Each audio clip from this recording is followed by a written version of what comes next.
Ako po si Miss Winnie at ito ang ating kwento.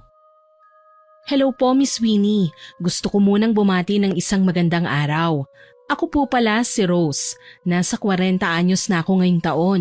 Tisay ako, medyo mataba pero may dating.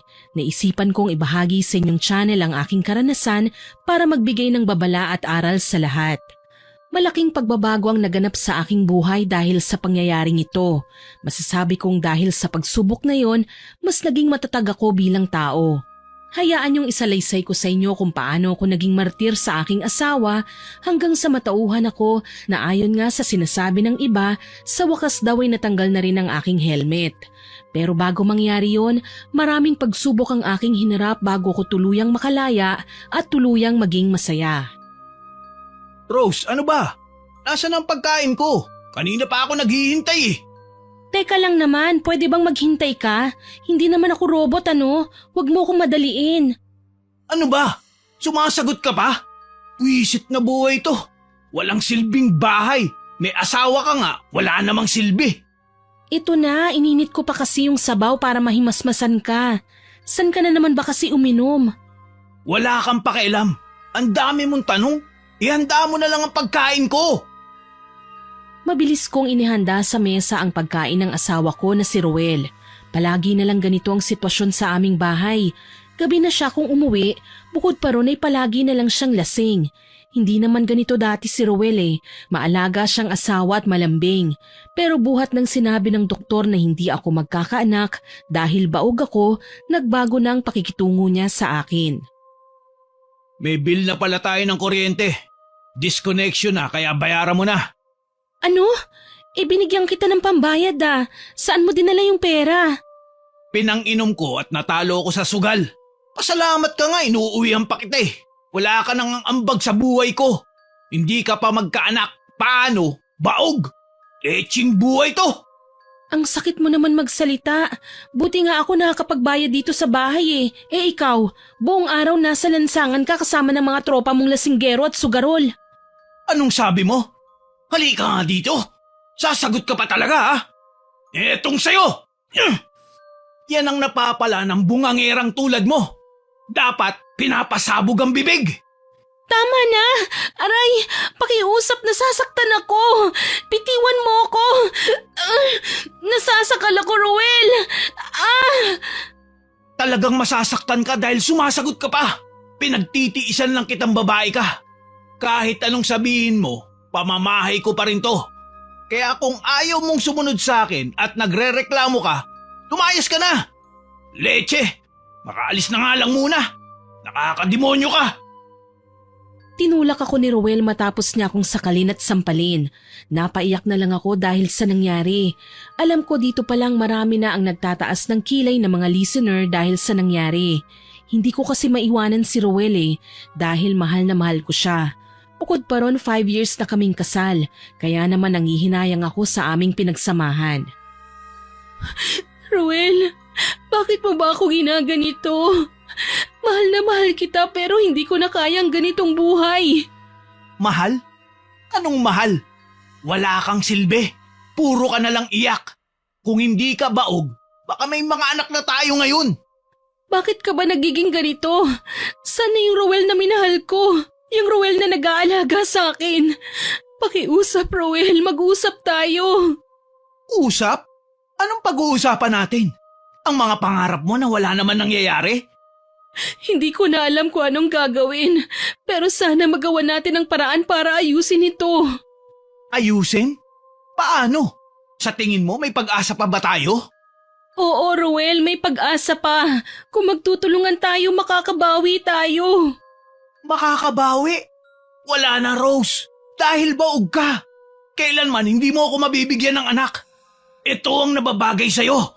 Ang kalagkarin ka, paalis sa bahay ko! Matapos sabihin ng aking asawa ang mga salitang yon, kinaladkad niya ako papunta sa pintuan. Pilit niya akong pinapalayas. Nagmatigas naman ako at pinipigilan siya, kaya naman sinaktan niya na ako. Roel, pakiusap! Huwag mo akong saktan! Saktan? Ikaw nagsimula nito eh. Puro ka na lang reklamo. Konting kibot, iiyak ka na. Ang sakit sa tenga! Nakakarindi! Paulit-ulit na lang! Ginawa ko naman ang lahat Bakit ginaganito mo ko? Binibigay ko naman lahat ng gusto mo kahit magmukha na akong tanga. Kung ayaw mong sundin ang gusto ko, umalis ka na. Di ba pagod ka na? Bakit nandito ka pa? Ayoko! Hindi ako aalis. Mag-asawa tayo. Bakit ganito ang trato mo sa akin? Nangako tayo sa harapan ng simbahan na walang iwanan sa hirap at ginhawa. Kaya hindi ko magagawang iwanan ka. Lumayas ka na. Wala kang silbi sa buhay ko. Inutil! Hindi ako aalis, Ruel. Mahal kita. Mahal? Wala kang karapatang magsalita ng ganyan. Hindi mo nga mabigay ang gusto ko. Pakiusap, Ruel. Magbago ka na. Bumalik ka na sa dati. Bakit? Para sa'yo? Para sa mga pangarap mo na buong pamilya? Wala akong pakialam. Paanong mga pinagsamahan natin? Itatapon mo na lang ba sa wala? Pinagsamahan? Wala na yun. Matagal na kitang hindi mahal. Ikaw lang naman tong nagsusumiksik sa akin eh. Pakiusap, huwag mong gawin sa akin to. Handa akong gawin ang lahat, huwag ka lang mawala sa akin. Nahihibang ka na. Alis! Aba, nakakapit ka pa? Hetong sa'yo! Desperada! Isang malakas na sipa ang natamo ko mula kay Ruel. Matapos niya akong saktan ay iniwan niya ako. Hindi niya ako pinansin at nagalit pa siya sa akin. Ewan ko ba, Miss Winnie, kahit anong pananakit ang gawin niya sa akin, hindi ko siya magawang iwanan. Ganun yata talaga kapag minahal mo ng higit pa sa iyong sarili. Ilang sandali ang lumipas, matapos umalis si Ruel, dumating naman si Weng. Rose, ano nangyari sa iyo? Bakit duguan ka? Wala ito, Weng. Nagtalo lang kami ng asawa ko. Pero ayos lang ako. Huwag mo kong alalahanin. Teka, maupo ka nga muna. Alam mo, bakit ka ba kasi nagtitiis dyan sa asawa mo? Lasinggero na, sugarol pa. Ano bang meron siya at hindi mo maiwan? Matagal na kasi kaming kasal eh. Sayang naman ang pinagsamahan namin. Tsaka hindi naman ganito si Ruel sa akin noon eh. Anong dahilan? Bakit bigla siyang nagbago? May nagawa ka bang pagkakamali o kasalanan sa kanya? Pangarap kasi namin na magkaroon ng masayang pamilya. Pero baog ako, kaya naman hindi ko mabigyan ng anak si Ruel. Buhat nang malaman niya na hindi na kami magkakaanak. Ayun, ang laki na ng pinagbago niya. Ganun ba? Malaking problema nga yan. Pero hindi naman yung dahilan para ganituhin ka niya. Hindi mo naman ginusto na mabaog ka, hindi ba? Siguro na-frustrate lang si Ruel, kaya niya nagagawa sa akin ito. Hay nako, ewan ko sa'yo, napakamartir mo. Pero kapag kailangan mo ng kaibigan at makakausap, nandito lang ako, makikinig ako sa'yo. Salamat ha, buti na lang nandyan ka. Pero ayos lang talaga ako. Tumangulang si Weng sa sinabi ko. Si Weng ay kapitbahay namin at siya ang naging kaibigan ko. Palagi niya akong pinupuntahan at pinapayuhan, lalo na tuwing nag-aaway kami ni Ruel. Magaan naman ang loob ko sa kanya, pero minsan nag-aalinlangan akong magkwento ng personal kong buhay dahil natatakot akong mahusgahan. Ginamot ni Weng ang sugat na natamo ko mula sa pambubugbog ng aking asawa. Umalis rin siya kagad at ako naman lumabas ng bahay para magpahangin at dito ko nakasalubong si Janjan. Rose, pansinin mo naman ako. Dinaanan mo lang ako eh. Teka, pasaba yan? Sinaktan ka na naman ba ng asawa mong balasubas? Wala ito, Janjan. Malayo sa bituka. Kailan ka nga pala bumalik? Sabi nung mga kaibigan mo umuwi ka sa inyo sa Aurora. Oo, kinailangan eh. Pero maiba ko. Asawa mo may gawa niya, no? Wala talagang ginawa ang tarantadong yung kundi ang saktan ka. Tatamaan na sa akin yun eh. Hayaan mo na, hindi naman niya sinasadya eh. Binungangaan ko kasi kaya ayun nagalit. Hindi sinasadya. Kamo, ugali niya na yan. Bakit ba kasi hindi mo yun maiwan-iwan? Wala naman yung ambag sa buhay mo. Sinasaktan ka pa. Hindi ka ba napapagod? Kung ako sa'yo, iwanan mo na yan. Marami namang nagkakagusto sa'yo. Handa naman akong saluhin ka. Ano? Anong sinabi mo? Binulong mo pa yung huli mong sinabi. Ay, ang sabi ko, ang ganda mo sana kaso tatanga-tanga ka sa asawa mo. Palibhasa wala kang karelasyon kaya ganyan ka. Kapag nakapag-asawa ka na, maiintindihan mo na ako. Kung mag-aasawa man ako, pipiliin ko at hindi ko sasaktan gaya ng asawa mo. Sinasabi mo lang yan. Tsaka na ako maniniwala kapag may asawa ka na. Nga pala, may iba ako. Nasaan na yung pasalubong ko? Oo nga pala. Teka, hintayin mo ako rito. Kukunin ko lang yung mga kamoteng kahoy at mga rambutan. Kaagad na umalis si Janjan. Nasa labas kasi siya ng kanyang bahay na madadaanan ko lang kapag lalabas ako ng bahay namin. Magkakapit bahay lang kami nila Janjan at Weng, kaya naman palagi kaming nagkikita-kita. Ilang sandali lang ang lumipas, bumalik na si Janjan bitbit ang isang kulay green na eco bag. Oh, eto. Happy ka na ba dyan? Nilagyan ko na rin yan ng tuyo para naman may pang-ulam kayo. Kasi yung asawa mong magaling, nakita ko na naman lumalaklak ng alak kasama ng mga barkada niya. Hayaan mo na siya, dun siya masaya eh. Ayoko naman na pagmulan na naman yun ng away.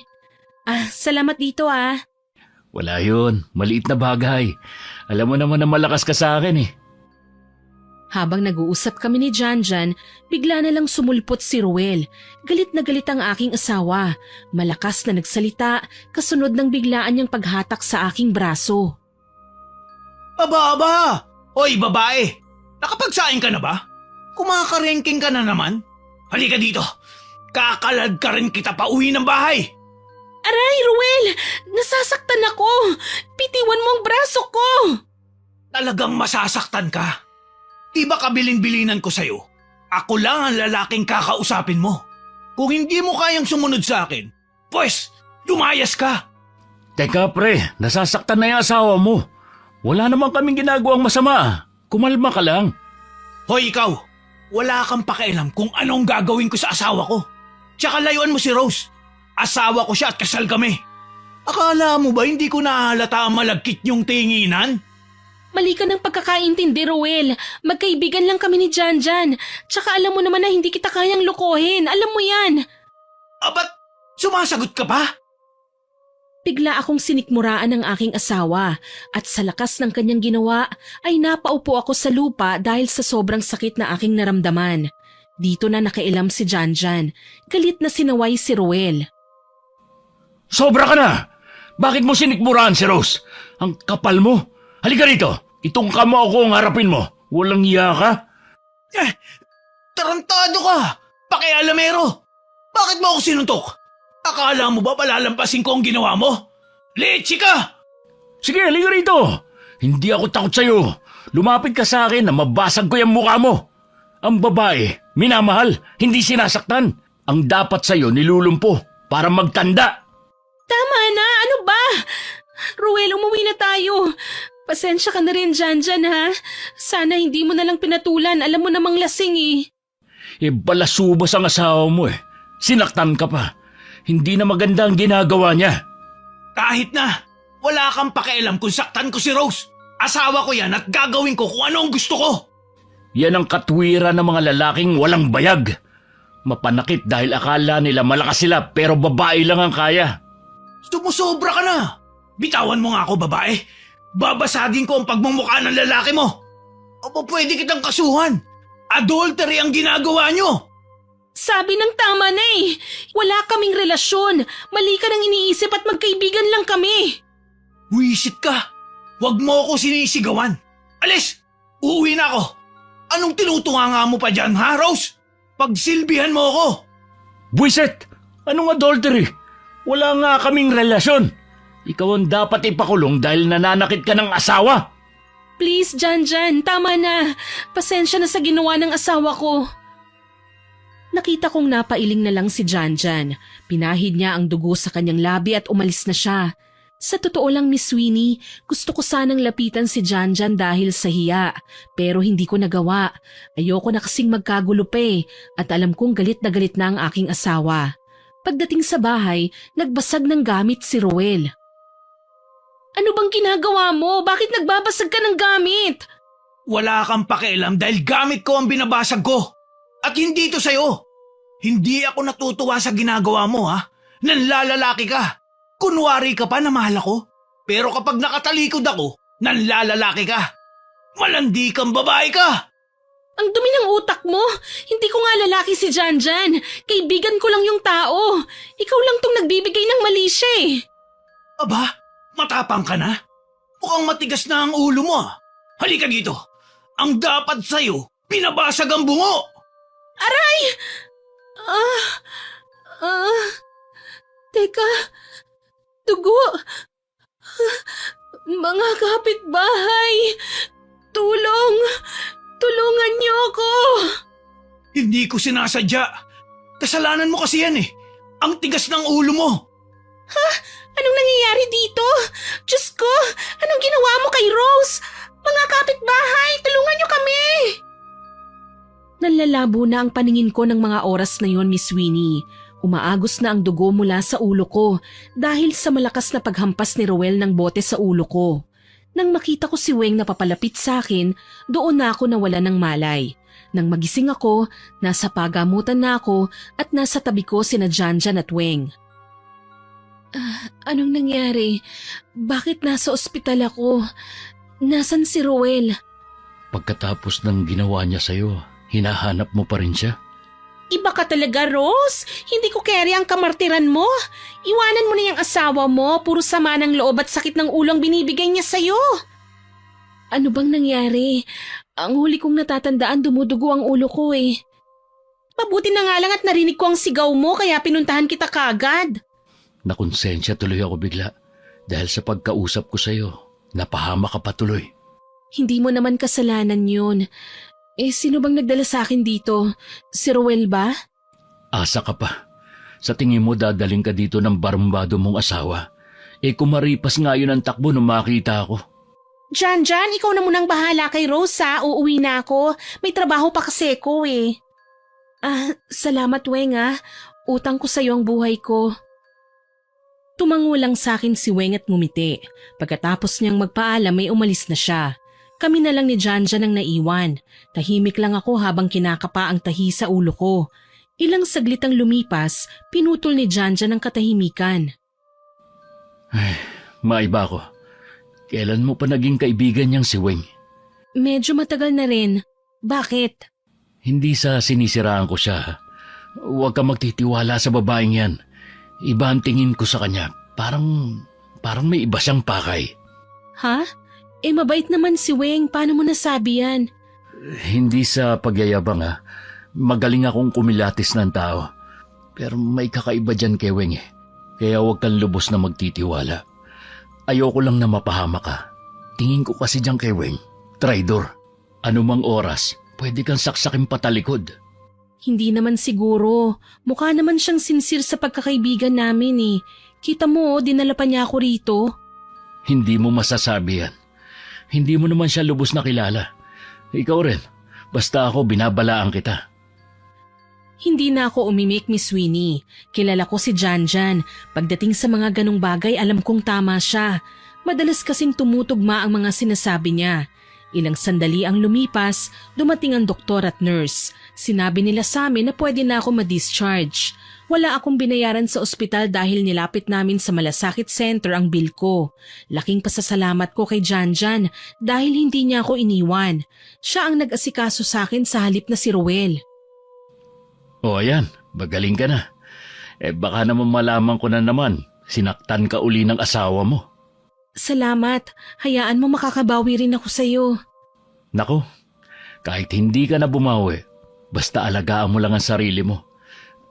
Kailan ka ba matatauhan? Kapag gumagapang ka na dahil sa pananakit ng asawa mo? Ay, eto naman, grabe kong makapagsermon. Pero naiintindihan naman kita. Buti hindi ka nagsasawa na tulungan ako. Wala yun, basta ikaw. Manhid ka kasi, di mo alam mahal kita. Anong sinasabi mo? May pabulong-bulong ka pa dyan. Wala. Sabi ko, sanay na ako sa'yo. Ang tigas kaya ng ulo mo. Hindi ka nakikinig. Sana this time, pakinggan mo yung payo ko. Huwag mong pagkatiwalaan ng sobra si Weng. Oo na. O siya, uwi na ako. Pasensya na sa abala ha. Nagsayang ka patuloy ng oras sa akin. Sus, ang drama mo. Magkaibigan tayo, kaya naman wala sa akin yun. Sige na, dito na rin ako at may gagawin pa ako sa bahay. Tumango lang ako kay Janjan bilang tugon. Naglakad akong pauwi ng bahay. Sa totoo lang, Miss Winnie, gusto sana akong ihatid ni Janjan sa mismong bahay namin. Pero ayoko baka magkagulo na naman. Pagdating ko sa tapat ng aming bahay, napansin ko na bukas ang pinto. Pero kinakabahan pa ako dahil sa nangyari. Naisip ko na baka saktan ulit ako ni Rowel. Pero laking gulat ko dahil naroon si Weng. Weng? Anong ginagawa mo dito sa bahay at magkasama pa kayo ng asawa ko? Wala. Pinagsabihan ko lang itong asawa mo na huwag ka nang saktan. Kawawa ka kaya. Tingnan mo ang nangyari sa'yo, oh. Oo, pasalamat ka nga at kinausap ako nitong kaibigan mo. Ayaw na sana kitang pauwiin dito. Wow, pagkatapos ng ginawa mo sa akin, ganyan ang sasabihin mo? Kumalma ka, Rose. Kalalabas mo lang ng ospital, baka mapano ka. Alam mo, Weng, umuwi ka na muna para makapag-usap kami ng asawa ko. Sige, pero huwag kayong magsasakitan ha. Lalo ka na, Ruel. Huwag mong sasaktan ng kaibigan ko. Oo naman. Salamat Napasaya mo ako. Napakunot ang noo ko sa sinabi ni Ruel. Kakaiba rin ang tingin ni Weng sa asawa ko.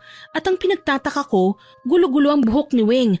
Bukas pa ang zipper ng pantalon ng aking asawa. Sa puntong yun, bigla kong naisip ang mga sinabi sa akin ni Janjan.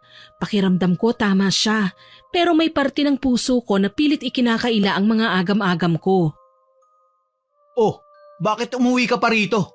Hindi ka pa rin ba nadadala sa mga ginawa ko sa'yo? Aalis ako dito, tapos ano, magdadala ka ng babae mo? Aba, may pakiramdam ka pala. Alam mo, ang sarap nung kaibigan mo. Napaligaya niya ako. Hayop ka? Huwag mo ngang siraan si Weng sa akin. May tiwala ako sa kaibigan ko. Yun naman pala eh. Ano ang kinukuda mo? Padaan nga. Nakakainis yung pagmumukha mo eh. Tabi! Bahagya akong naitulak ni Rowel nang lumabas siya. Hindi na lang ako kumibo dahil ayoko nang masaktan pa.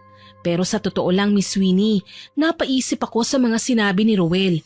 Pakiramdam ko kasi may kahulugan ng mga binitiwan niyang salita. Hindi ko alam kung dapat ko ba siyang paniwalaan. May parte ng puso ko ang nagsasabi na sinasaktan lang ako ng aking asawa, pero ibang sinasabi ng aking isip. Nang araw na yun, hindi umuwi si Ruel. Isang umaga, maaga akong umalis ng bahay dahil papasok ako sa trabaho. Paglabas ko ay nakasalubong ko si Janjan. Oh, saan lakad mo? May pupuntahan ka ba? Papasok na ako sa trabaho, kailangan eh. Alam mo naman na wala akong aasahan kay Ruel dahil pinagdadamutan niya ako ng pera. Baka mamaya mapano ka niyan. Hindi na ba kumikirot ang sugat sa ulo mo? Hindi naman na, kaya ko ng sarili ko, Janjan. Huwag mo na akong alalahanin pa. Nga pala, ikaw bakit ang aga mong magising? Wala naman. Maaga lang talaga akong gumigising kasi nagja-jogging ako. Alam mo na, para nasa kondisyon ang katawan ko. Ganun ba? O siya, mauna na ako Baka mahuli na kasi ako sa trabaho ko eh. Sige. Ingat ka sa pagpasok mo sa trabaho. Tumango lang ako bilang tugon sa sinabi ni Janjan. Naglakad na ako papunta sa sakayan ng tricycle. Medyo malayo rin kasi ang pinapasukan kong tindahan sa bahay namin. Oo nga pala, tindera ako sa isang malaking tindahan. Pagdating ko sa sakayan ay kaagad akong sumakay at kaagad na pinaandar ng driver ang tricycle.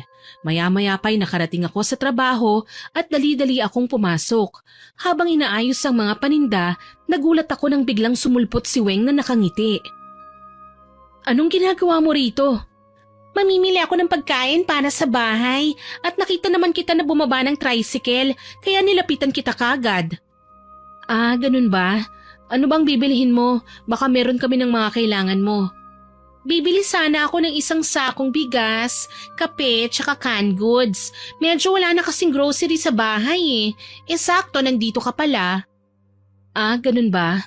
Sakto, may bagong dating na stock ng bigas sa likod. Mamaya ipapakuha ko. Kaso yung ibang kailangan mo wala kami nun eh. Gusto mo ba samahan na lang kitang mamili? Ay naku, wag na. Baka mapagalitan ka pa ng amo mo.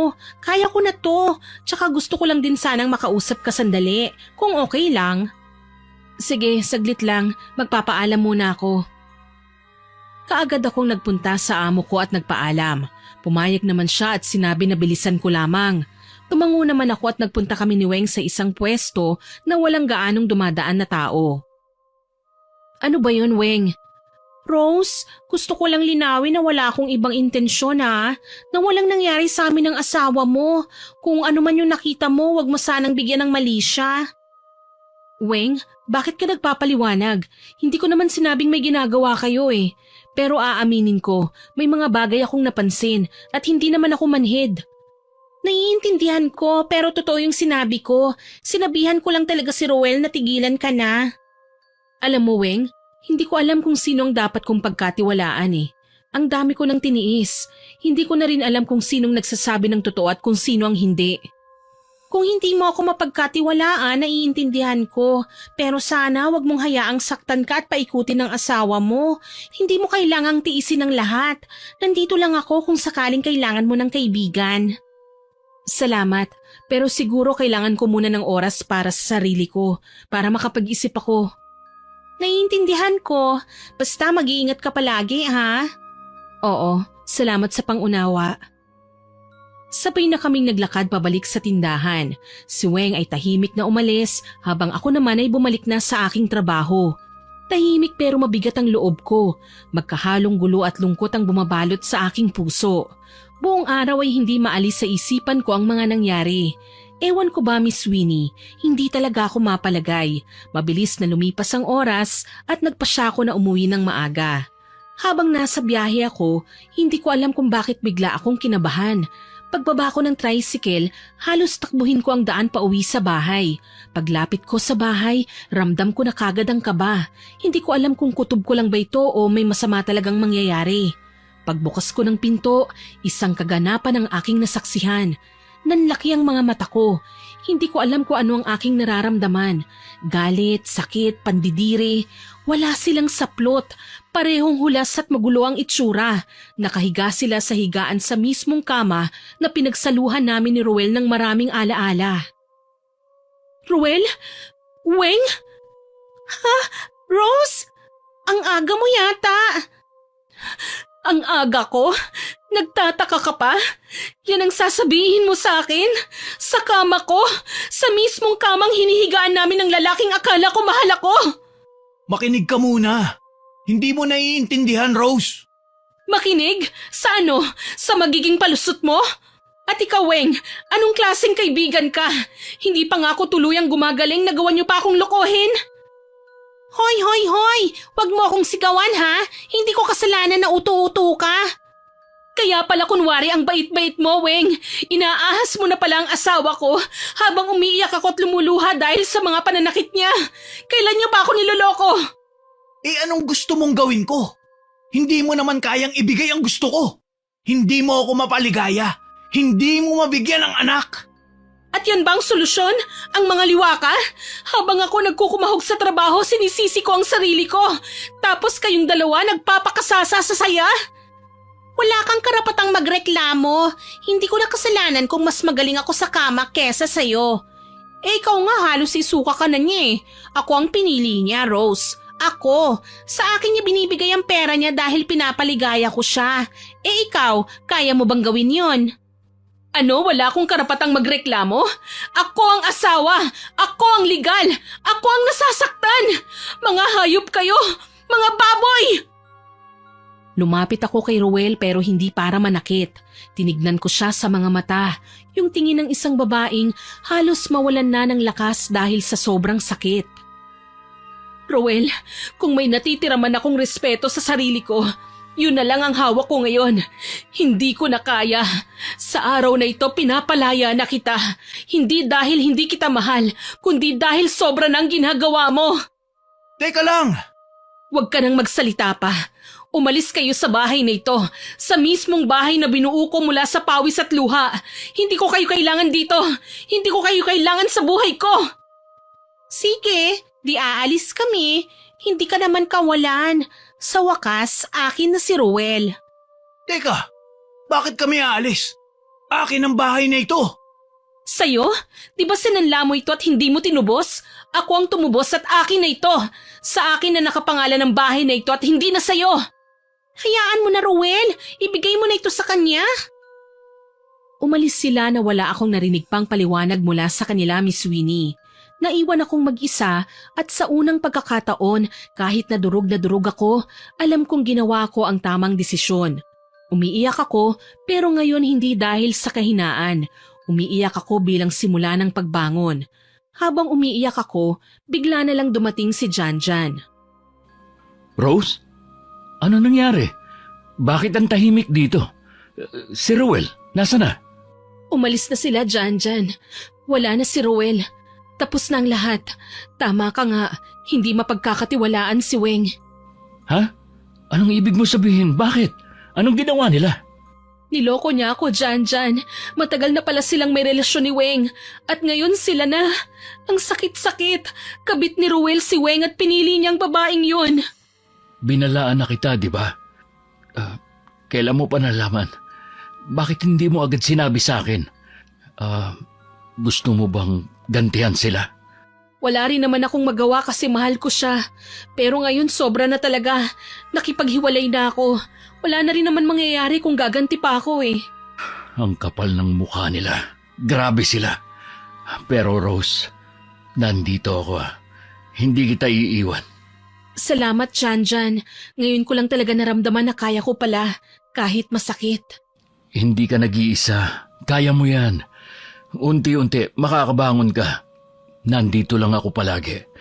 Tandaan mo, hindi sila kawalan. Hindi ko napigilang mapaiyak habang yakap ako ni Janjan. Sa mga oras na yun, ramdam kong hindi ako nag-iisa. Oo, masakit pa rin, pero sa puntong yun sinabi ko sa aking sarili, tama na. Mahirap sa umpisa ang lahat. Araw-araw akong umiiyak, lalo na sa gabi kapag mag-isa na lamang ako. Naaalala ko pa rin si Ruel at lahat ng masasayang sandali namin. Pero kahit pa ulit-ulit kong iniisip ang sakit, pinilit kong bumangon. Unti-unti natutunan kong tanggapin na may mga bagay na kahit gaano mo kamahal, kailangan mong pakawalan para sa sarili mo. Nakatulong din si Janjan. Ilang linggo ang lumipas, napapansin ko kakaibang itsura ni Ruel tuwing magkakasalubong kami sa daan. Hindi na siya gaya ng dati. Mas payat na siya, parang wala ng sigla. Pero ang pinakakapansin-pansin ay yung balat niya. May mga sugat siya na kagaya ng sa mga napapaso. Kumakalat sa braso at leeg niya. Hindi ko to masyadong inintindi. Wala na kami, ayoko nang makialam. Pero isang araw, may kumatok sa bahay. Pagbukas ko ng pinto, si Weng. Galit na galit ang mukha niya, parang sasabog sa inis. Anong ginagawa mo kay Ruel, ha? Huwag mong sabihin wala kang alam. Tiyak kung pinakulam mo siya. Pinabarang mo siya, no? Hindi halos siya makakain, hindi makatulog. Tingnan mo nga ang itsura niya. Ako ang pinili niya. At dahil hindi mo matanggap, gusto mo bang patayin si Ruel? Ano bang sinasabi mo? Wala akong alam dyan, Weng. Hindi ako ganong klase ng tao. Tsaka ikaw naman ang kasama ni Ruel, hindi ba? Dapat alam mo kung bakit siya nagkakaganon. Talaga ba? Hindi ako naniniwala sa'yo. Bakit parang gusto mo siyang mamatay? Move on, girl. Hindi ka na niya mahal. Tama ka at ayoko makipagtalo. Pero kung gusto mong malinawan, sasamahan kita. Pumunta tayo sa albularyo para matapos na ito. Malinis ang konsensya ko at hindi ko magagawa ang bagay na yun. Sige, sigurado ako na ikaw ang gumagawa nun kay Ruel.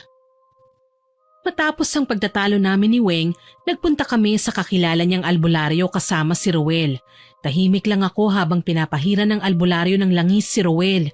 Sinimulan siyang gamutin habang binubulungan ng dasal. Tumingin ito sa amin pagkatapos ng ilang sandali. Ano po ang nakita niyo?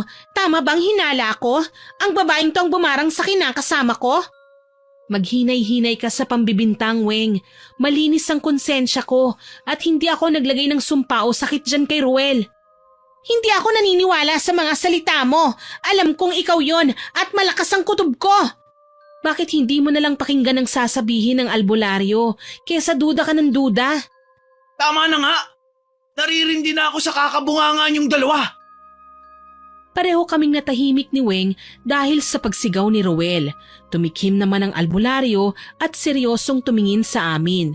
Ipinakita niya sa amin ang resulta ng tawas at ikinagulat namin ang nakita. Ano po ang sinabi niyo? Isang lalaking may gusto sa akin ang bumarang kay Ruel? At dahil sa lalim ng pagkagusto niya, siya na ang gumanti para sa akin? Sabi ko na nga ba may kinalaman ka dito. Painosente ka pa? Teka lang, Weng. Hindi mo ba narinig ang sinabi ng albularyo? Lalaking may gusto sa akin ang bumabarang kay Ruel at hindi ako. Magtigil ka nga. Ano bang malay namin kung kakilala mo pala yung mambabarang na yon? Baka nga mamaya inutusan mo siya na barangin si Ruel Nahihibang ka na ba? Ang kitid ng utak mo di tanungin mo ang albularyo kung may kinalaman ba ako. Natahimik si Weng sa sinabi ko. Napahiya siya, Miss Winnie, nang sabihin ng albularyo na wala akong kaalam-alam sa ginawa ng lalaking may gusto sa akin. Kaagad na nagtanong si Weng sa dapat nilang gawin at pinauwi na muna kami. Habang nasa daan pa uwi, salita ng salita si Weng at gigil na gigil siya sa akin. Tingnan mo, dahil sa kalandian mo pati si Ruel nadadamay. Grabe, iba ka rin ano? Ikaw na tong kabit, ikaw pa ang matapang. Kayo na nga ang may kasalanan sa akin, ako pa ang sinisisi nyo. Hindi ko na kasalanan na ibang tao ang naniningil sa kasamaan nyo. Kapag lumala ang kalagayan ko, may kalalagyan ka sa akin, Rose. Malandi ka! Hindi na lang ako kumibo ng mga oras na yon, Miss Winnie. Pagod na rin kasi akong makipagtalo sa kanila Alam ko kahit anong paliwanag ko ay hindi sila makikinig dahil sarado ang utak nila. Sa inis ko sa kanila, iniwanan ko na lang. Narinig ko pa ang sigaw ni Weng pero hindi ko na lang pinansin. Pagka-uwi ko, agad kong hinanap si Janjan para sana ikwento ang mga nangyari. Kaso nalaman ko na umalis na pala siya. Pakiramdam ko ng mga oras na yun ay wala akong kakampi. Sobrang hirap pero pilit kong kinakaya. Kinagabihan, habang mahimbing akong natutulog, nagulat na lang ako sa malakas na katok sa pintuan ko. Kasunod ang malakas na sigaw ni Weng, kaya naman napabalikwas ako sa higaan at binuksan ko ang pinto. Rose! Lumabas ka dyan! Tulungan mo ako! Si Ruel nangingisay! Ano? Nasaan siya? Bakit mo naman iniwan? Malamang para humingi ng tulong. Tsaka hindi pwedeng ako lang ang maghirap kay Ruel. Kasalanan mo kung bakit siya nagkakaganon. Mamaya na nga yung panunumbat mo. Puntahan na natin si Ruel. Baka mapano siya. Pagdating namin sa bahay ni Weng, agad na bumungad sa akin ang itsura ni Ruel. Nakahandusay siya sa sahig, nangingisay at bumubula ang bibig. Pero ang mas nakakapangilabot, may kasamang maliliit na uod ang bula na lumalabas sa bibig niya. Diyos ko, Ruel, anong nangyari sa'yo? Kanina nakahiga lang siya dyan at nangingisay. Ngayon bakit bumubula ng bibig niya at may uod pa? Kailangan na natin siyang dalhin sa albularyo. Baka mapahamak si Ruel. Ayoko, Rose. Ang dami niyang bula tapos may uod pa. Baka anong sakit na yan, no? Ayoko naman na mahawa, no? Weng naman, hayop ka ba? Tao to at kinakasama mo. Pagkatapos mo siyang agawin sa akin, pababayaan mo na lang siya? Huwag mo akong sabihan ng ganyan. Tsaka kasalanan mo rin kung bakit siya nagkaganon ano. Kung hindi binarang ng lalaki mo, hindi na siya. Tumigil ka na nga. Panay panunumbat ang lumalabas sa bibig mo wala ka namang ginagawa ngayon. Kung talagang nag-aalala ka, di tulungan mo ko. Pero imbis na tumulong, nanatiling nakatayo si Weng malapit sa pinto. Tumigil sa pangingisay si Ruel. Makalipas lang ng ilang minuto. Akmang tutulungan ko na sana siya nang tumayo siya at biglang nanulak. Layuan mo ko! Dahil sa'yo, kaya ako nagkaganito. Ha? Anong sinasabi mo? Ikaw na nga tong tinutulungan ko, minamasama mo pa? Kung hindi dahil sa lalaki mo at sa kalandian mo, hindi mangyayari to. Napatayo ako, napahawak sa aking dibdib at damang-dama ko ang sakit ng mga sinabi ni Ruel. Ginawa ko ang aking makakaya. Hindi ko kasalanan kung sarado ang utak nyo. Alam mo kung sino talagang dahilan? Kayo rin Kayo rin naman ang hindi nakikinig. Kahit na, narinig mo naman ang sinabi ng albularyo, di ba? Lalaking matagal nang may gusto sa'yo ang bumarang sa akin. Oo nga, kung hindi dahil sa'yo, hindi sana nagkaganito si Ruel. Wow, kanina lang halos ipagtabuyan mo na si Ruel dahil nandidiri ka. Ngayon akala mo kung sinong concerned. Ang kasalanan nyo ay huwag nyong ibintang sa akin. Ako na nga ang nagmagandang loob, ako pang lumabas na masama. Umalis na lang ako at hindi na lumingon, kahit pa naririnig ko ang pagtawag ni Weng.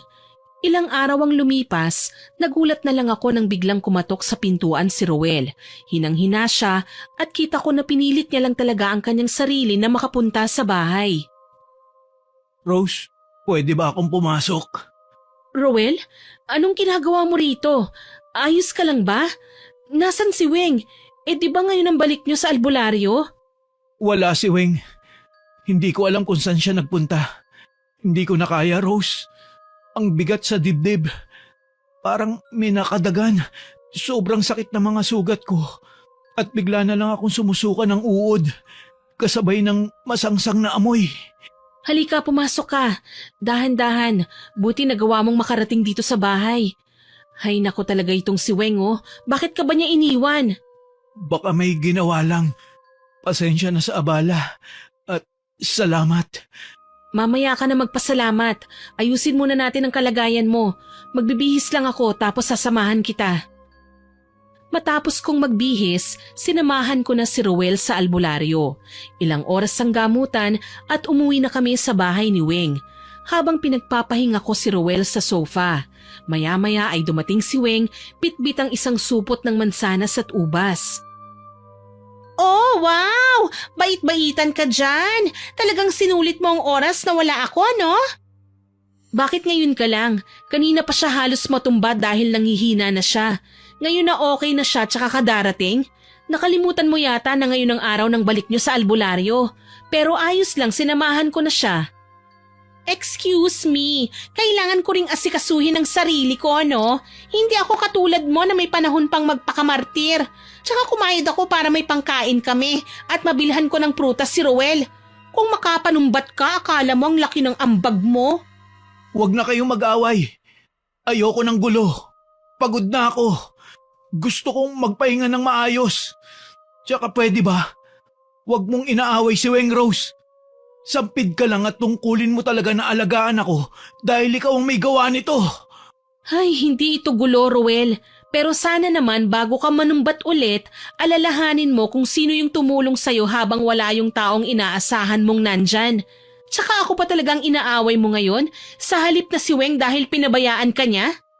Tumulong ka nga, pero kung hindi rin naman dahil sa'yo, hindi ako magkakaganito. Ba't ako na nga ang tumulong, ako ba rin ang may kasalanan?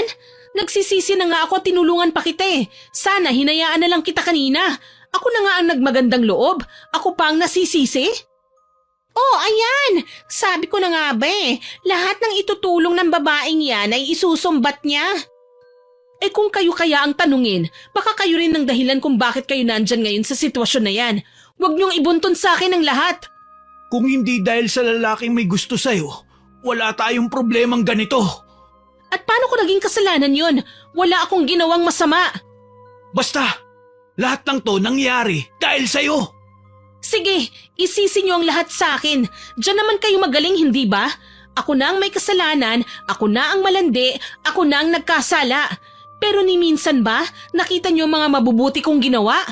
Oo, natanga na ako. Martir, pero wag niyo akong sagarin. Anong pakialam namin sa'yo? Isa kang basura. Naintindihan mo? Sa mga sinabi mo na tauhan ako, bakit ko ba ipagsisiksikan pa ang sarili ko sa isang katulad mo? Bagay nga kayo ni Weng, sana lang magtagal kayo. Makalipas ang ilang linggo, tuluyang gumaling si Roel. Pero mula noon para bang hindi na niya ako kakilala. Kapag nagkakasalubong kami ay parang wala lang. At si Weng mas masahol pa ang ugali. Halos lahat ng makausap niya sinisiraan niya ako. Kesyo ako raw ang dahilan ng nangyari kay Roel, ako raw ang malas, ako raw ang babaeng dapat iwasan. Kahit anong gawin ko mali. Kahit tahimik lang ako, may masasabi pa rin siya pero dumating sa punto na sumobra na siya kaya pinatulan ko na siya. Oh, nandyan na ang babaeng malandi. Ginamit pang lalaking nagkakagusto sa kanya para barangin si Roel. Alam mo, dapat manalamin ka. Sino kaya sa atin ang nang-agaw ng asawa? Ikaw ang tunay na malandi. At isa pa, magaling na si Roel. Ano pa bang gusto mo? Hinahayaan ko na nga kayo ah. Inggit na inggit ka ba sa akin kaya ka ganyan? Ako? Maiinggit sa'yo? In your dreams. Talagang maiinggit ka kasi ikaw kailangan mo pang mangagaw ng asawa ng iba para may magmahal sa'yo. Ako, wala pa akong ginagawang effort, may nagkakagusto na sa'kin. Anong sabi mo? Walang iya ka? Halika dito, kakalbuhin kita! Mabilis akong sinabunutan ni Weng. Agad naman kaming inawat ng mga tao sa paligid. Pero si Weng, pilit akong inaabot. Hindi naman ako nagpatalo sa kanya at ginantihan ko siya. Anong akala mo sa akin? Tulad ng dati? Hindi na! Salamat sa inyo ni Roel. Natuto na akong lumaban. Talaga? Akala mo naman mananalo ka sa akin? Leche, bitawan niyo nga ako. Ipapakita ko sa babaeng yan kung sino ang binabangga niya. Talaga? Sige, lumapit ka nang makalmot ko ang pagmumukha mo. Bakit? Gusto mong sirain ang mukha ko kasi nai-insecure ka? Ang pangit mo kasi. Mukha ka ng matanda. Ikaw yon, naakit mo lang naman si Roel dahil sa kagustuhan niyang magkaanak. Talaga ba? Mas magaling kasi ako kesa sa'yo. Okay lang, at least hindi ako kirida na kagaya mo. Anong sabi mo? Hayop ka? Sobrang gigil na gigil sa akin si Weng. Halos patayin na niya ako sa kanyang mga tingin. Maya-maya pa'y biglang dumating si Roel at inawat kami. Wala ka bang magawa sa buhay mo, Rose? Kailan mo ba kami tatantanan? Hoy, para sa kaalaman mo, yang kabit mo ang nangunguna. Roel, tingnan mo, sinaktan niya ako. Anong ginawa mo? Bakit mo sinasaktan si Weng? Namiss mo yata yung ha? Ang alin? Ang pambubugbog mo? Ito ang tandaan mo, Roel. Kasal pa rin tayo at kayang-kaya ko kayong kasuhan. Pero hindi ko gagawin yun dahil gusto kong magdusa kayong dalawa. Anong gagawin mo? Babarangin mo kaming dalawa? Masyado nang makapalang mukha mo. Etong sayo! Yan ang nababagay sayo! Ang ingod-ngod sa lupa! Aba, sumusobra ka na! Halika nga dito! Sige, subukan mo kung saktan sa harap ng maraming tao. Ipakita mo ang tunay mong ugali. Hindi ko palalampasin ang ginawa mo sa akin. Gagantihan kita! Hindi ko na lang pinansin ang mga pagbabanta ni Weng. Iniwan ko na sila. Nagawa ko naman silang saktan kaya okay na rin yun sa akin. Hanggang sa isang araw, ako naman ang nanghina. Hindi ko alam kung dahil ba sa pagod, sa stress o may bumarang rin sa akin. Namaga kasi ang buong katawan ko. Tinubuan pa ako ng mga pigsa sa katawan. Napilitan akong lumapit kina Roel at Weng. Kumatok ako sa bahay nila, halos hindi na ako makatayo sa sakit ng ulo at bigat ng aking katawan. Roel, pakiusap, hindi na ako makalakad ng maayos. Baka pwedeng tulungan niyo ako. Anong ginagawa mo rito? Hindi ko na kaya. Baka pwede niyo akong samahan sa albularyo. Aba, ngayon mo ako naalala? Hindi ba't nagmamalaki ka sa akin? Ngayon, kailangan mo ko? Hindi ko na kaya eh. Please kahit ngayon lang. Hindi naman kita pinabayaan nung ikaw ang may sakit eh. Oh, ayan na. Ang babaeng walang hiya. Ang kapal din ng mukha mo, no? Sa amin ka pa talaga lalapit pagkatapos ng ginawa mo sa akin? Weng, pakiusap, hindi ko kayo pinabayaan nun. Ayoko na ng gulo. Gusto ko lang na humingi ng tulong. Tulong? Bakit kami? Diba ikaw naman ang magaling? Bakit hindi mo tawagin ang lalaking nagkakagusto sa'yo? Wala akong ibang malapitan eh. Kayo lang. Hindi ko naman kilala kung sino yung lalaking yun eh. Nagmamakaawa naman ako sa inyo. Wala na kaming pakialam sa'yo. Huwag kang magpanggap na kawawa. Alam mo kung ako lang, hindi na kita papapasukin dito eh. Kaya kung ako sa'yo, umalis ka na bago pa ako mawalan ng pasensya. Ruel, kahit konting awa lang. Kahit konti. Wala kang makukuha sa amin. Umuwi ka na. Ayaw ka namin dito. Baka nagpapaawa ka lang pero gusto mo ring ipabarang kami. Ganyan ka naman hindi ba? Nagmamaganda pero ikaw palang peste. Hindi ko kayo babarangin. Wala akong ginagawang masama. Sa tingin niyo ba nagpapaawa ako? Nahihirapan na talaga ako. Umalis ka na at huwag ka nang babalik. Baka sa susunod ako pa yung magkasakit dahil sa'yo. Kinaladkad ako ni Weng palabas ng bahay nila, Miss Winnie. Hindi pa siya nakontento dahil sinipa at tinulak niya pa ako. Samantalang si Ruel naman nanonood lang sa ginagawa ni Weng sa akin, para bang hindi ko siya ginawa ng kabutihan sa pinakita niya. Matapos niya akong pagtabuyan, iniwan nila ako sa labas ng kanilang bahay. Hinang-hina po ako ng mga oras na yon, Miss Winnie. Pero laking gulat ko nang bigla na lang may humawak sa braso ko. Rose, kumapit ka sa akin. Nandito na ako. Hindi ka na nag-iisa. Janjan, salamat sa Diyos at dumating ka. Hindi ko na alam ang gagawin ko. Ang sakit-sakit. Ano nangyari? Bakit ka nasa labas? Basang-basa at nanginginig. Si Weng, kinaladkad niya ako palabas ng bahay nila. Para akong basura na basta na lang itinapon. Ano? Ginawa niya yun sa'yo? Bakit? Sobra na sila. Ewan ko, bigla na lang siyang nagalit. Sinipa pa ako at tinulak. Para bang may matinding galit siya sa akin. Sila na nga itong may ginawa sa akin, sila pa ang nagmamataas. Wala man lang bang pumigil sa kanya? Si Ruel nandun lang siya, nanonood.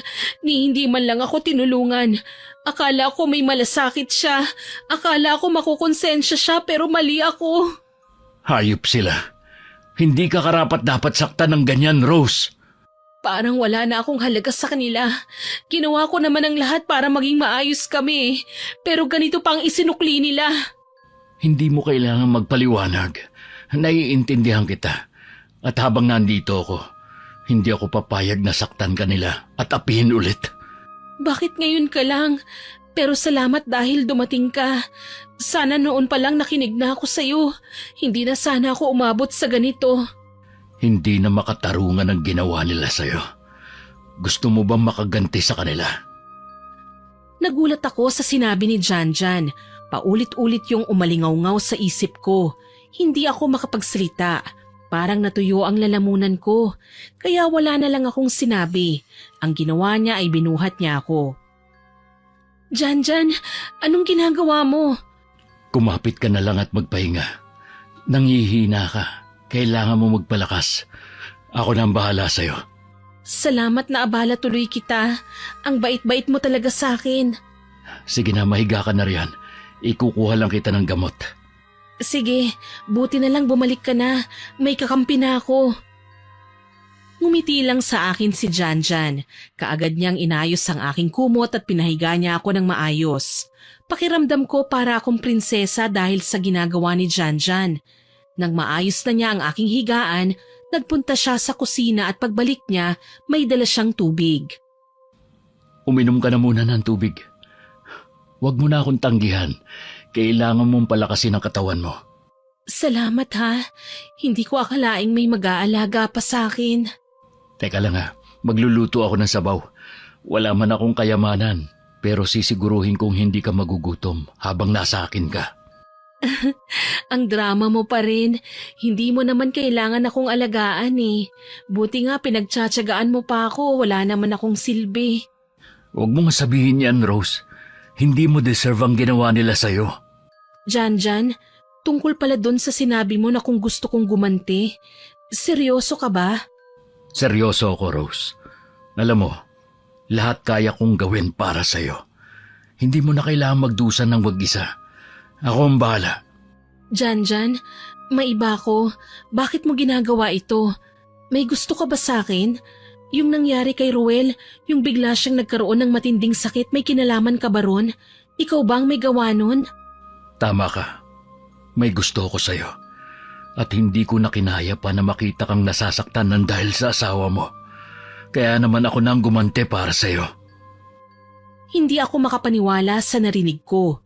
Si Janjan nga ang may gawa kung bakit nagkasakit si Ruel. Pero hindi ako nagalit sa katotohanan na nalaman ko. Siguro kasi siya lang ang kakampi ko at hindi niya ako iniwan. Habang ang lahat ay tumalikod sa akin, siya lang ang kumupkop sa akin. May takot, oo. Pero mas matimbang yung tanong kung bakit niya ito ginagawa para sa akin. Hanggang kailan niya ako kayang ipagtanggol. Janjan, paano mo nagawa yun? Yung kay Ruel, anong ginawa mo? May kaalaman ako sa itim na karunungan. Hindi ko naman agad ginawa yon. Pero nung makita kong umiiyak ka, nawala na ako sa sarili. Kumuha lang ako ng gamit na pagmamayari ni Ruel. Buhok, panyo, kahit anong may bakas niya. Tapos ginamit ko yun sa itim na ritual at dasal. Ritual? Anong klaseng ritual? Dasal yun na may kasamang orasyon. Hindi mo na kailangan malaman lahat ng detalye. Basta ang mahalaga, hindi ka mapapahamak. Pero sila, mararamdaman nila ang sakit na binigay ko sa kanila. Ibig sabihin, kaya mo ring gawin kay Weng? Kung gusto mo, oo. Kaya ko. Gusto kong turuan sila ng leksyon. Hindi ko na kayang palampasin ang ginawa nila. Gusto kong maramdaman nila kung paano ang masaktan at mawala ng halaga. Kahit saglit lang, gusto kong ibalik sa kanila ang sakit. Sige, ako na ang bahala. Sabihin mo lang kung kailan at anong klaseng sakit ang gusto mong danasin nila. Yung tipong gigising sila isang araw at mararamdaman nila ang lahat ng panlalait, pananakit at pag-iisa. Hindi para ipahamak sila, pero para maramdaman lang nila kung gaano kasakit ang lahat ng pinagdaanan ko. Magagawa ko yan.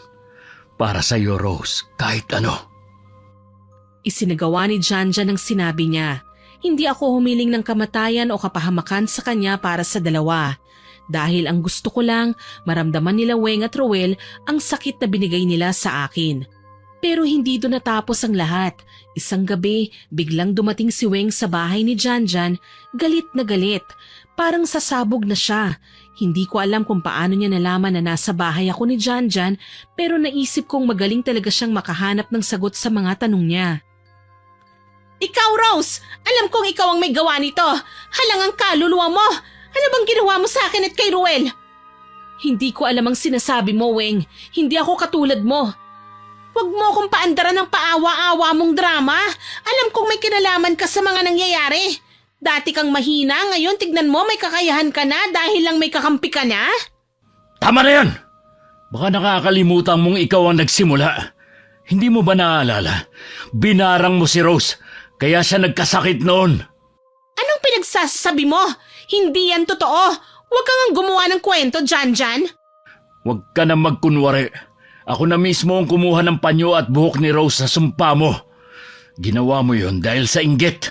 At ngayon, binibintang mo ang sakit mo kay Rose na ikaw mismo ang nagtanim.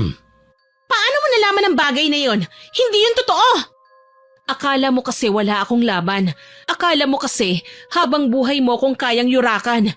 Pero hindi mo alam may hangganan din ang lahat. Hindi pwedeng ikaw ang palaging magwawagi. Ngayon, mararamdaman mo na kung anong ginawa mo kay Rose. Hindi pa to katumbas ng lahat ng ginawa nyo. Pero sapat para maalala mo kung gaano kasakit ang manakit ng kapwa. Lalo na't itinuring ka pang kaibigan. Sa unang pagkakataon, nakita ko ang takot sa mga mata ni Weng. Hindi dahil kay Janjan, kundi dahil alam niyang lumabas na ang totoo. Wala na siyang maitatago. Akala ko tapos na. Akala ko sapat na ang naranasan nila Weng at Ruel. Pero si Janjan, hindi pa pala tumitigil. Sa bawat araw, lumalala ang kalagayan ng dalawa. Si Ruel, halos hindi na makakilos. Lagi siyang inaatake ng matinding sakit ng ulo at para siyang mababaliw. Si Weng naman halos hindi na makatulog. Palagi ko siyang nakikita na palakad-lakad sa labas ng kanilang bahay kapag pinupuntahan ko ng palihim. Nanginginig siya, may mga galos sa katawan at kita ko kung paano niya kagatin ang kanyang kuko dahil sa kaba. Paulit-ulit kong tinanong si Janjan kung ano pa ang ginawa niya, pero tahimik lang siya. Hanggang isang araw, nag-cruise ulit ang landas namin ni Weng at doon na muling nagkagulo. Ano ba talagang gusto mo, ha? Gusto mo ba akong mamatay? Kami ni Ruel? Hindi ko yun sinabi, Weng, pero gusto kong matutunan mo kung gaano kasakit ang pinaramdam mo sa akin, kung paano mo ako ginawa ng masama, tapos iniwan. Kung alam ko lang na aabot tayo sa ganito na may kakilala kang mambabarang, sana noon pa lang tinuluyan na kita. Ikaw ang nagsimula nito. Ikaw ang nagtulak sa akin na maging ganito. Sinaktan mo ko, binastos mo ko, tinaboy mo ko na parang wala akong halaga. Kayo ni Ruel, mga hayop kayo. Tama na, Rose. Parang awa mo na, hindi ko na kaya. Naaalala mo pa ba? Yung gabing sinipa mo ko, tinulak at pinagtawanan niyo pa ako ni Ruel habang nakahandusay ako sa lupa. Please, sabihin mo kay Janjan, itigil niya na ito. Hindi ko hawak ang desisyon ni Janjan. Siya ang dapat mong kausapin dahil siyang nasasaktan nang nakita niyang kinawawa niyo ko. Hindi ko na alam kung anong mararamdaman ko noon, Miss Winnie. Galit ba, awa o takot? Pero isang bagay ang malinaw. Hindi ako sigurado kung totoo ba ang pinapakita ni Weng, kung tapat ba ang paghingi niya ng tawad o peke lang. Akala ko nga tapos na pero mas pinalala pa pala ni Janjan ang lahat. Araw-araw mas nagiging mahina ang dalawa. Halos hindi na sila makabangon na para na silang bangkay na naglalakad. Isang gabi, habang kumakain kami ni Janjan, napag-usapan namin ang nangyayari. Janjan, parang hindi na normal yung nararamdaman nila. Hindi ba sobra na? Lumapit sila sa albularyo, kaya lumala ang karamdaman nila. Ha? Paano mo nalaman? Narinig ko sa bulong-bulungan. Pinilit nilang tanggalin yung ginawa ko, pero hindi nila alam kapag pinilit yung hindi dapat, mas lalala. Kaya pala mas grabe na ngayon. Tinatawag nila akong masama, pero sila ang unang lumabag. At ngayon, sinusubukan pa nilang takasan ang karma nila. Hindi ganun kadali yun. Kita ko na seryoso si Janjan habang nag-uusap kami. Hanggang isang araw, habang nasa loob kami ng bahay, may narinig kaming sigawan sa labas. Nagkakagulo ang mga tao sa tapat ng bahay ni Weng. Lahat ay nakapaligid. May ilan pang ang nagsisisigaw. Ang iba nagtatakip ng ilong. Lumapit kami ni Janjan at agad kong naamoy ang napakasangsang na amoy. Halos masuka ako sa baho. Para bang may nabubulok na karne. Ang baho, Janjan! Anong amoy yun? Dito galing yan, sa loob ng bahay ni Weng. Bakit ganito kabaho? Ano bang nangyayari? Parte yan ng pambabarang ko sa kanila. Natahimik na lang ako. Paglapit pa namin, bumungad sa amin ang nakakatakot na itsura nila Weng at Roel. Sobrang payat nila, parang buto na lang ang natira. Nakahandusay si Roel sa sahig at si Weng hawakan tiyan, sumusuka. Diyos ko, Janjan, anong ginawa mo? Parang sobra naman ang pagpapahirap mo sa kanila. Baka mamatay na sila. Tama lang yan sa kanila, Rose. Yan ang epekto ng kasinungalingan, kasamaan at pagsuway. Suka sila na suka, pero hindi basta suka yan. Itim yung nilalabas nila. May mga bulati pa. Diyos ko, ang hahaba, nakakadiri. Wala na silang ligtas. Hindi na to basta sakit, Rose. Nilalabas na ng katawan nila ang lahat ng kasamaan na tinanim nila. Hindi ako natahimik sa sinabi ni Janjan. Halos masuka na ako dahil sa nakakadiri at masangsang na amoy. Nang makita nila kami ni Janjan, tumingin kagad sina Weng at Roel sa amin. Para silang hayop na sugatan, walang lakas, nanginginig at halos hindi na makakilos. Unti-unti na rin nagsialisa ng mga tao. Hindi na nila kinayang baho, ang itsura at ang kabuuang eksena. Habang lumalayo ang mga tao, gumapang papalapit sina Weng at Roel sa amin. Hindi na sila halos makapagsalita. Parang may nakabara sa lalamunan nila at bawat hakbang nila sa lupa ay umaagos ang maitim at masangsang na likido. Yung dating palaban na si Weng para na siyang bangkay.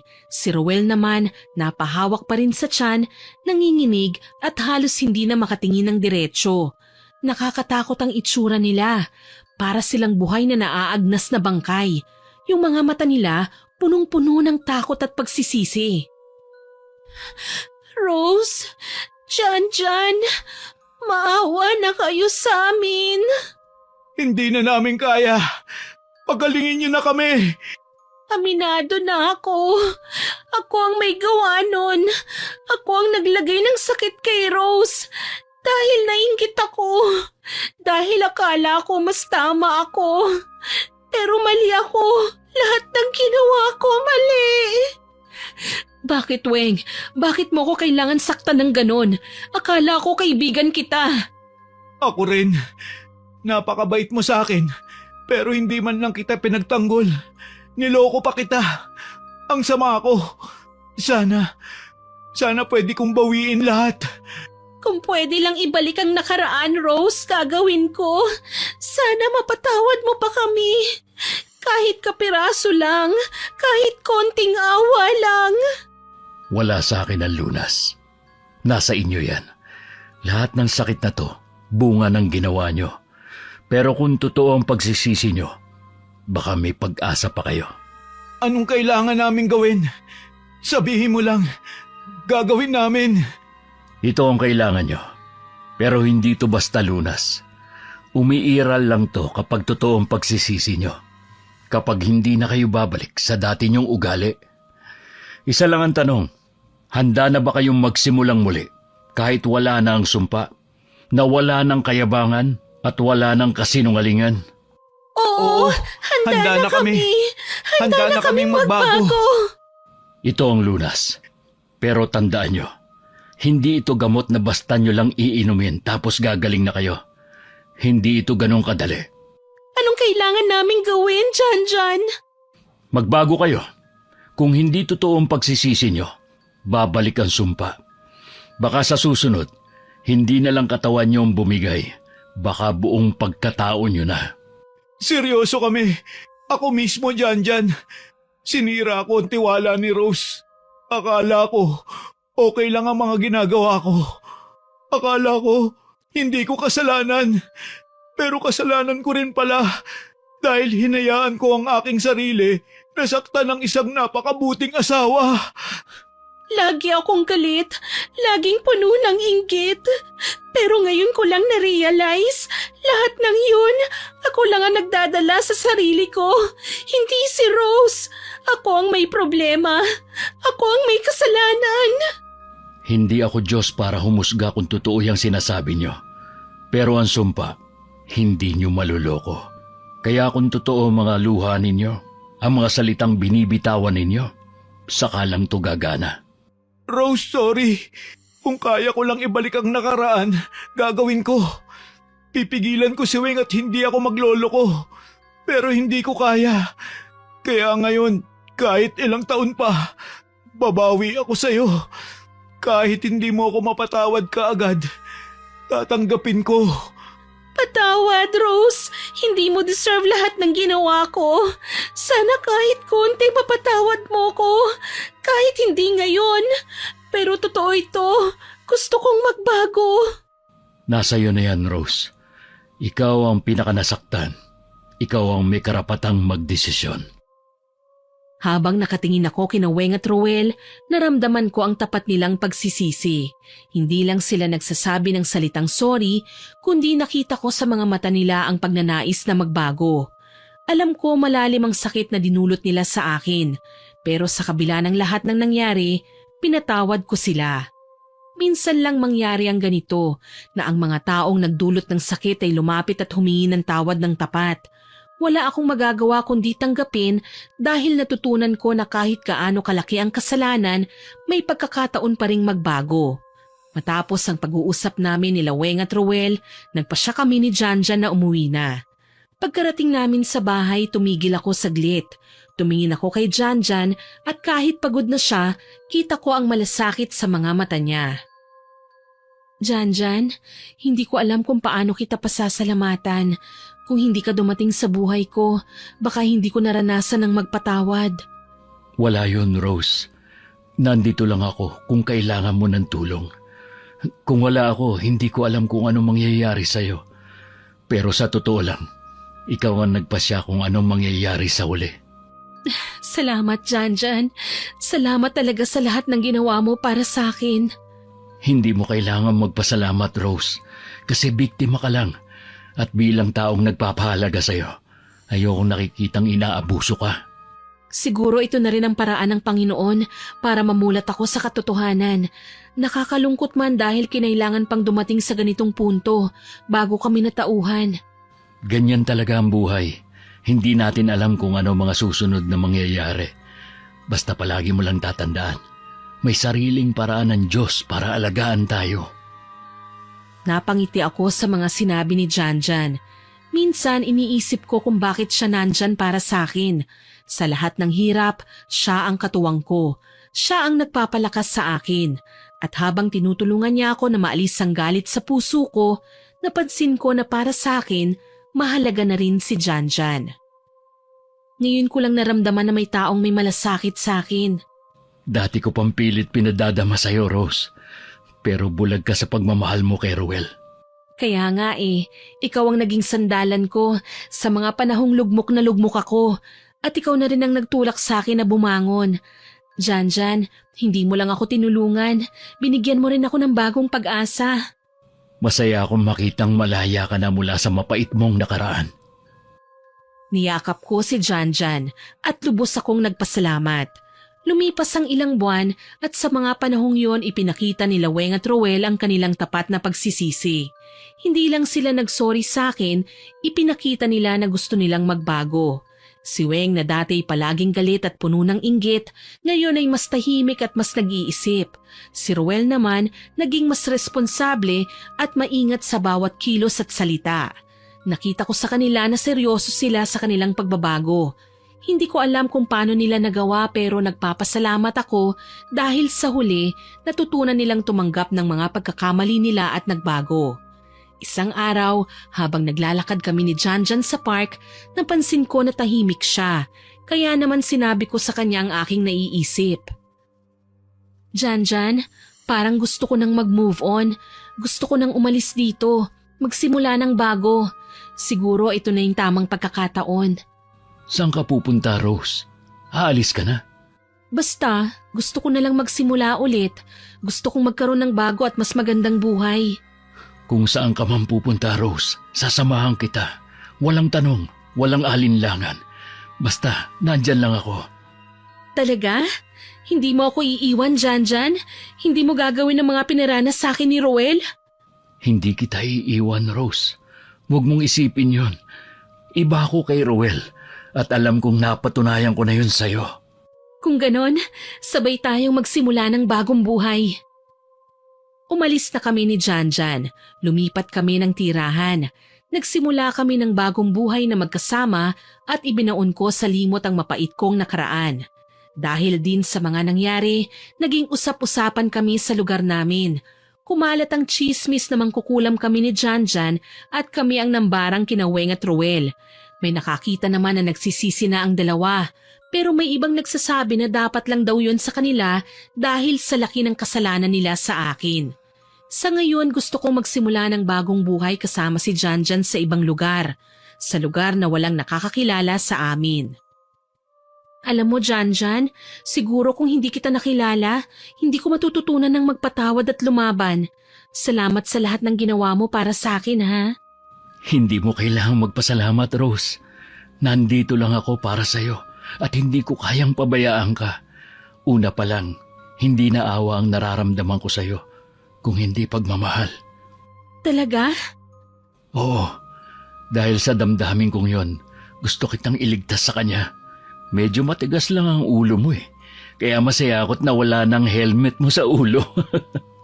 Tama, kailangan ko pa talagang malugmok para magbago ng landas. Mabuti talaga at naniwala ako sa'yo. Mabuti at binalikan mo ko. Salamat. Gagawin ko ang lahat para sa'yo dahil mahal kita. Mahal na rin kita, Janjan. Talaga? Totoo na yan? Oo, parang sirato. Sasama ba ako sa'yo dito kung hindi kita mahal? Hindi mo pagsisisihan ang pagsama sa akin, Rose. Magiging masaya ka sa piling ko. Pangako.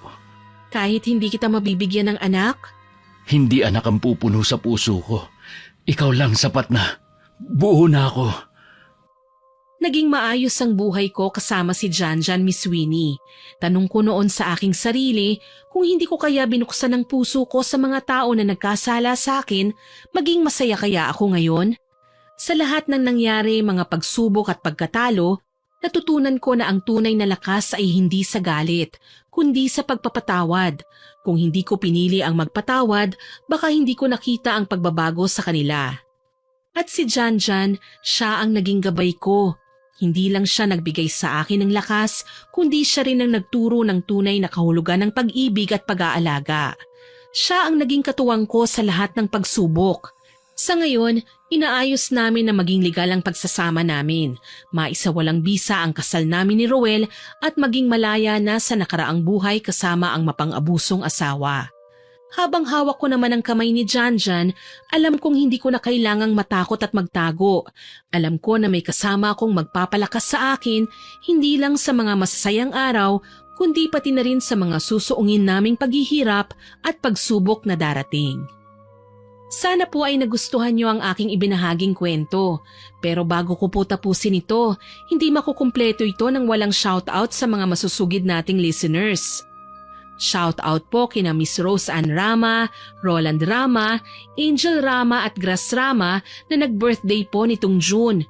Kay Cesan de la Cruz from Saudi Arabia, pati sa mga anak niyang si Mark Cesar at Mark John, pati na rin po kay Nolly Villarin from Bacoor, Cavite. Kay Sir Dexter Baguhin at sa mga kasamahan niya sa Arijes Bakery, kay Myren at Laarni from Jensan, kay Annabel Ibanez from Leyte, sa mga mananahi ng Attic Clothing sa Santa Ana, Manila, na sama-sama daw po silang nakikinig, sina Kuya Mar, Ate Veron, Ruth, Grace, Jonas, Gerald, Adrian, Miko at Kuya Wig. Naku, salamat po sa pakikinig ninyo. Kay Inang Ausa at sa Satrin family from Quezon, kay Bench Repuela at sa mga yaya daw po ng mga anak niya na sina Marites Plata at Michelle Patadillo, at sa drivers po nila na sina Ril Oclarit at Joseph Magbutong, at sa asawa niyang si Alistair Joy Jusime from Davao City. Kay Nelly Ramos na nag-comment po sa Katiwalang Kasambahay upload, ang sabi po niya, lagi siyang nag-aabang sa mga kwento natin at hindi niya pinalalampas. Ito daw pong upload na ito ang favorite niya. Salamat po sa pakikinig, ma'am. Kay Sir Junep Casinaw at sa girlfriend niyang si Angel Dulgime from Taytay Rizal, kay Irene Romasasa at Joselito de la Peña from Binyan, Laguna, kay Miss Cecil Candelario, Angeli Grejaldo, Gemma Tubula at sa Candelario family. Kay Miss She86 na nag-comment po sa probensya ng mga akit upload, ang sabi po niya minumukbang po niya ang mga stories natin sa Dammam, Saudi Arabia. Nako, salamat po ma'am. Kay Lily Jane Ray from Quezon Province, kay Jerlyn de la Cruz, kay Lynn Salvidar at kay Resty, kay Rosalie Estose, kay Ma'am Norlin Articona at sa mga kasamahan niyang sina Che, Queenie, Jen, Crisel, Leslie at Kuya Lito. Salamat po sa pakikinig ninyo. Kay Sheila Awahis Muhammad na isang OFW from Bahrain na always listening po sa atin dahil gusto raw po niya ang boses ko. Salamat po ma'am. Kay Ging Estrada from Saudi Arabia at kay Carmela Landayan. Salamat po sa inyong lahat na nag-comment at nakinig. Abangan po ninyo sana ang mga susunod ko pang upload. Muli, ako po si Miss Winnie na nagpapasalamat sa inyong pakikinig.